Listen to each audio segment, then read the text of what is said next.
उसके बाद आपने फोकस ऑन डिलीवरेबल, आपने फोकस करना डिलीवरेबल पे। The goal is a set of separate drawing plan section. AutoCAD के अंदर आप क्या करती हैं, आप जो है ड्राइंग सबमिट कराती हैं, प्लान सबमिट कराती हैं, ठीक है, फोकस होने से। और लेकिन अगर आप दूसरी तरफ देखें बीआईएम में, जिसमें आपका जो है रेविट आ जाता है, तो the goal is single coordinator 3D model. आपके पास एक मॉडल होता है जो आपने सेंट्रल प्लेस किया होता है।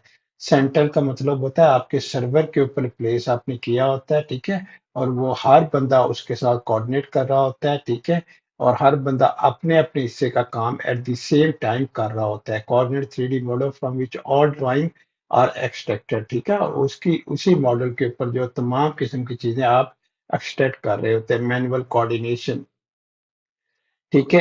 अच्छा, उसके बाद you must manually update every drawing if A change occur, ठीक है, और उसके साथ